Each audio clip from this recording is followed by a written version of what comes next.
And we're back. This is the Talk of Chicago, 1680. That's Ahmad Jamal. That's not Minister Farrakhan this time. That's Ahmad. We are streaming live at www.wvon.com, and we're going to take another call. That was a heck of a statement that you just made. I love it. Let's go to Dave from Glenview. Dave, thank you for holding. You're on the Talk of Chicago.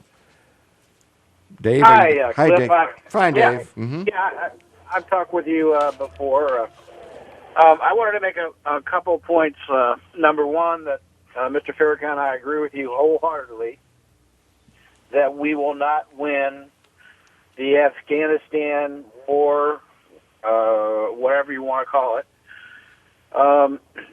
And perhaps some of the reasons that you suggested, I agree with.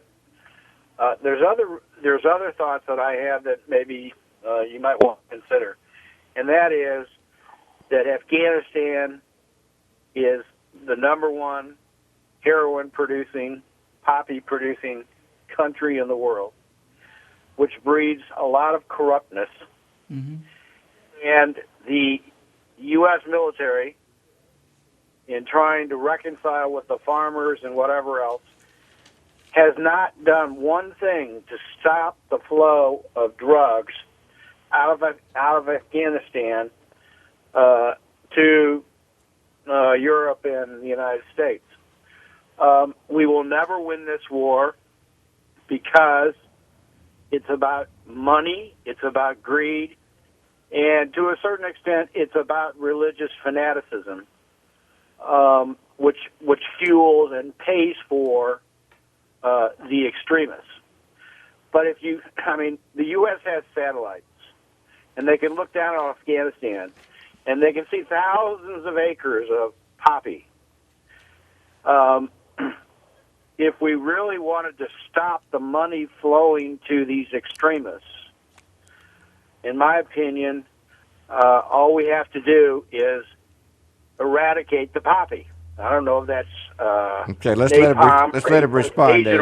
Yeah, let's let him respond. Thank you for your call. And let me say, before you do, on another station, I had the director from the DEA, the Drug Enforcement Administration, and this man told me, I'll never forget it, that you can tell what the U.S. foreign policy is by which drugs are coming into the country.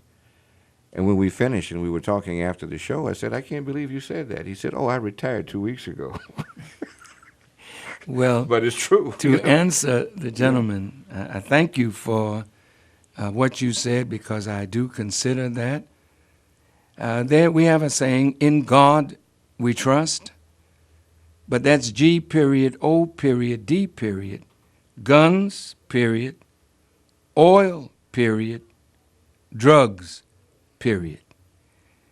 It is interesting to note that drugs did not flow out of Afghanistan as much as it is today when the Taliban were in power.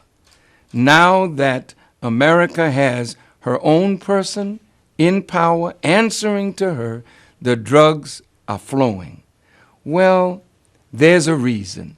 And believe me, as long as this corruption and this wickedness masks itself in the name of democracy and justice and freedom, then the deceit will go on, but soon and very soon, the Afghan people will have the last word. And my advice to President Obama the last time I was on this show was that he should find the best way to get out of Afghanistan and leave Afghanistan and its problems to the Afghan people. We'll be back with more in just a moment. I'm Cliff Kelly, and we are streaming live on www.wvon.com. This is the Talk of Chicago, 1690 WVON. News, traffic, and weather with Takoya Kennedy. Up next.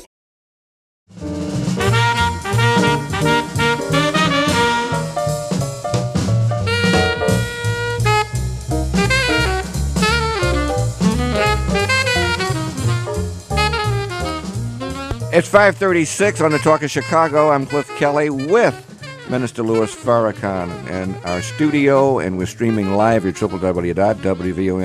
We're going to take some more calls at 591-1690. And guess what? He has consented to stay till the rest of the show, which we get off early today, because of the Urban Business Report. And, it was very easy to get him to do it. I just went into a funk and started crying and screaming, and he said, yeah, I'll stay. I'll stay. Thank you, Brother Minister. Thank you, sir. Okay. Let's take another caller. Earl from Hyde Park. You want to talk of Chicago with the minister? Well, thank you, Minister, and I want to extend my congratulations and pleasure that you decided to stay on. And as listening among the listening audience, we appreciate it whenever you come on and give us time to share your thoughts with us.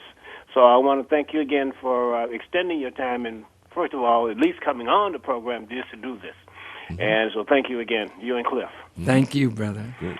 My question to you is, I'm sorry I had to miss part of your earlier parts of your program, so if you've answered these questions, please feel free to say you've dealt with it and you want to move on. But a couple of things are going on in the black community, I think. We're having a dialogue as to whether we feel that our president is devoting enough time to the plight of the black community. And especially when he was asked at one of the news media a couple of weeks ago whether race had an impact under the administration, he sort of ducked the question, and would you have used that opportunity to further the black cause? And my other questions would be, if you discussed Darfur, I was just wondering, would you want to embellish on it again? If you have anything further to say, do you think it would be proper for there be some kind of military action there by the countries in Africa? Should the United States support any military actions in there, anything along those lines? And I just want to thank you for coming on, and I hope that maybe you and Cliff will do another type of program where Cliff has done on WYTC, where he's been on a panel program. I would like to see, maybe some kind of panel program between you, Reverend Sharpton, Reverend Justin Jackson, any other large community activists, panel led by Cliff, and you would take questions that were submitted by the listening audience, and I think you and that group would do a wonderful job. So I'm going to hang up and listen to your responses. Earl, thank you so much for your compliments, too. One of the great things we did, people still talk about, was when you and Reverend Jackson had your discussion